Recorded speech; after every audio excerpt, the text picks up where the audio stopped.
मेरे दोस्तों, आज की एक और खूबसूरत सुबह में खुदा के कलाम की अजीम सच्चाइयों में एक और डुबकी लगाएंगे। मेहरबानी से अपने सामने रखें करंथस के मसीहियों के नाम मुकद्दस पौलुस का पहला खत, उसका 7वां बाब और उसकी 36वीं था 40वीं आयत। आज सुबह के लिए हमारा मजमून होगा लेट और नो मैरिज।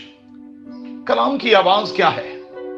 ब्याह करना सब में इज्जत की बात समझी जाए। इब्रानियों का खत 13वां बाब और उसकी 4थी आयत। अब करंथस के मसीहियों को मुकद्दस पौलुस ये तलकीन कर रहा है कि वो अपने बच्चों की हक तलफी ना करें। शादी करना उनका हक है और इस हक को निभाना वालिदैन का फर्ज है, और ये हक हमें निभाना है इससे पहले कि जवानी ढल जाए।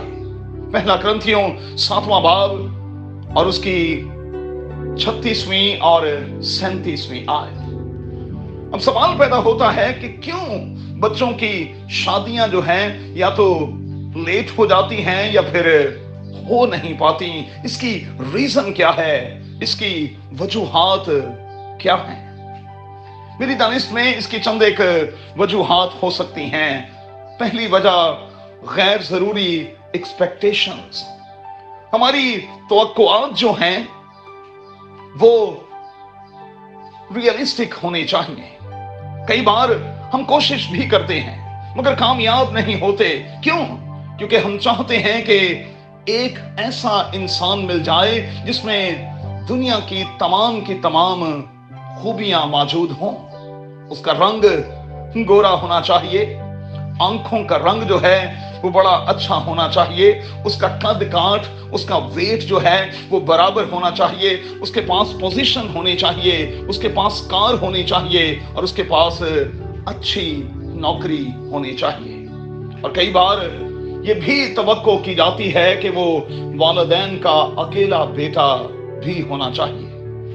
मैं दोस्तों हमेशा कहता हूं कि फ्रेम लेकर अगर आप कोई लड़का तलाश करेंगे तो ऐसा नहीं होगा, लेकिन अगर किसी लड़के को आप अपने फ्रेम में फिट करना चाहेंगे तो दुआ के साथ ऐसा मुमकिन हो जाएगा। दूसरी बात, कई बार हम चाहते हैं कि लड़का या लड़की फॉरेन के हों, वो कहीं बाहर के हों। अब अगर बाहर का रिश्ता नहीं मिलता तो फिर हम ताखीर क्यों करें, लेट क्यों हो जाएं कि बच्चों की उम्र जो है वो ढल जाए। तीसरी बात, खानदानी स्टेटस, ये भी एक रुकावट है। कई बार लड़का पसंद भी आ जाता है लेकिन हमें उसका गली मोहल्ला, कई बार उनका घर और कई बार उसके वालिदैन पसंद नहीं आते और फिर इन्हीं बातों के कारण लेट होते चले जाते हैं। चौथी बात, एजुकेशन में बराबरी। कुछ हलकों में ये डिमांड की जाती है कि बच्चे एक ही फील्ड के हों। सो इंतजार करते करते वक्त गुजर जाता है। क्या किसी दूसरे फील्ड के शख्स से या बेटे या बेटी से शादी जायज नहीं? पांचवी बात, कुछ हलकों में जात पात का भी बड़ा लिहाज रखा जाता है और इसके कारण शादियां लेट हो जाती हैं। अब क्या किया जाए?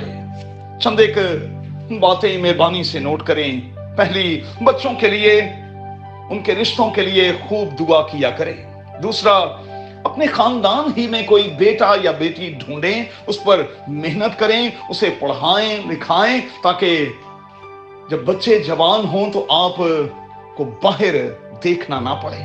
तीसरा, खुदा के संजीदा खादिमों से राबता कायम करें और उनसे दरखास्त करें कि वो इस खास मकसद के लिए बड़े बोझ के साथ घुटनों के बल होकर आपके लिए दुआ करें। चौथा, निगाह मयार पर नहीं बल्कि इस बात पर हो कि मयार को बाद में भी बेहतर बनाया जा सकता है। और फिर एक और बात, खुदावंद से उठते बैठते कहा करें, खुदावंद ہمارے بچوں کے لیے جو خاندان، جو ساتھی تو نے مقرر کیا ہے، ہمیں مہربانی سے ان تک لے جا۔ ہماری دعا بالکل ابراہم کے نوکر الیعزر جیسی ہونی چاہیے۔ یاد رکھیں دوستو، بچوں کی شادی بیاہ ہماری ذمہ داری ہے، اور اس کام کا وقت پر ہونا بہت ضروری ہے۔ وقت نکل جائے تو پھر ہاتھ نہیں آتا۔ میری دعا ہے ان تمام بیٹوں اور بیٹیوں کے حوالے سے جن کے حوالے سے والدین رشتوں کے بحاف پر پریشان ہیں، کہ قادر خدا اسی سال کے دوران انہیں کامیابی اور کامرانی بخشے۔ آمین۔